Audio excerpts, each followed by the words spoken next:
آپ دیکھیے کہ اگر کوئی شخص ایسا ہے جس کو آپ نے کوئی تحفہ دیا، آپ بازار گئے، آپ نے کوئی ایکسپینسو سا تحفہ لیا اور آپ نے اس شخص کو گفٹ کر دیا، اگر وہ بندہ آپ کو جواب میں تھینک یو نہ کہے بلکہ آپ سے گفٹ لے اور منہ تر کر کے چل پڑے، تو میرا خیال ہے کم از کم جو بات اس کے بارے میں کہی جا سکتی ہے وہ یہ کہ یہ انتہائی بدتمیز آدمی ہے اور ناشکر ہے۔ یعنی وہ آپ کو منہ سے شکریہ بھی نہیں کہتا، تھینک یو بھی نہیں کہتا، جزاک اللہ خیر نہیں کہتا، بس آپ سے گفٹ لیتا ہے، دیکھتا ہے، آپ کا منہ دیکھتا ہے اور چل پڑتا ہے۔ یا الٹا ہو سکتا ہے آپ کو ایٹیٹیوڈ دکھانا شروع کر دیں۔ ایٹیٹیوڈ دکھانا سمجھتے ہیں کیا ہوتا ہے؟ ایسے ہاں کر کے چلا جاتا ہے۔ تو آج جو کچھ ہمارے پاس ہے، ہاتھ پاؤں کان ناک منہ، ہماری فیملی فرینڈ، یہ سب اللہ کی طرف سے گفٹ ہے۔ کیا ہم نے اپنا چہرہ مبارک چوز کیا تھا؟ کیا ہم نے اپنے ماں باپ کو چوز کیا تھا کہ اللہ وہ والی امی اور فلانے شیلف پہ وہ جو ابا جان پڑے ہیں وہ دے دیں، یہ 2 پیس پیک کروا دیں؟ بہن بھائی آپ نے چوز کیے تھے، جو آپ کی قسمت میں آئے بس بھگتے ہیں۔ میں کیا کہہ سکتا ہوں ان کے بارے میں؟ یہ اللہ کی طرف سے ہے۔ آپ کا قد جو ہے وہ اللہ کی طرف سے ہے۔ آپ جس گھر میں پیدا ہو اللہ کی طرف سے ہے۔ آپ نے کوئی تیر تو نہیں مارا کہ آپ اس گھر میں پیدا ہو جائیں، جہاں ہو گے بس ہو گے۔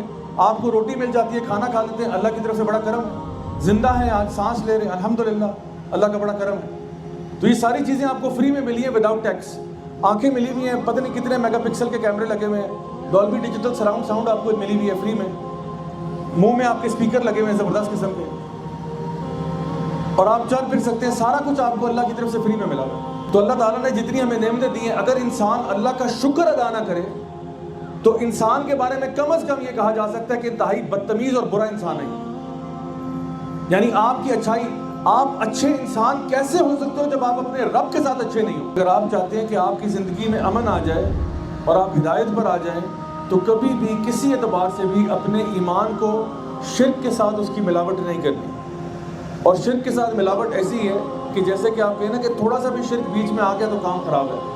جیسے کہ حدیث میں آتا ہے کہ ایک شخص نے غیر اللہ کے نام پہ صرف ایک مکھی قربان کی تھی، ایک مکھی۔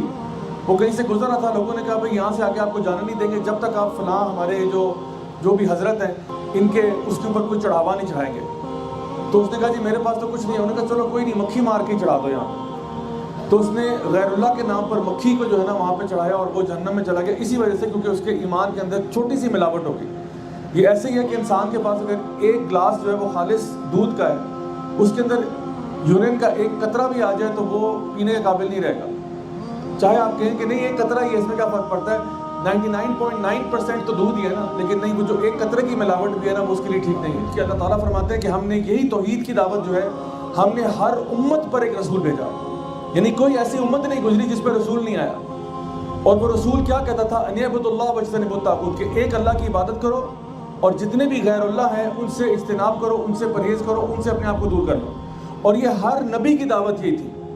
تو آپ خود سوچیں کہ اگر ہر نبی کی دعوت یہی تھی کہ اللہ کے سوا کسی کی عبادت نہیں کرنی، تو پھر توحید کوئی امپورٹنٹ چیز ہے یا غیر امپورٹنٹ ہے؟ اللہ تعالیٰ نے 2 آیات میں واضح طور پر یہ بات ارشاد فرمائی کہ اللہ تعالیٰ چاہے تو کوئی گناہ معاف کر سکتا ہے، لیکن جو انسان حالت شرک میں فوت ہوگا اس کو اللہ معاف کبھی بھی نہیں کرے گا۔ انسان اگر قتل کر کے مر جائے نا تو جتنی سزا جہنم میں ملے گی وہ اپنی جگہ پہ ہے، لیکن ہو سکتا ہے کہ اگر وہ توحید پر تھا، ایمان پر تھا، تو بالآخر وہ بخشا جائے۔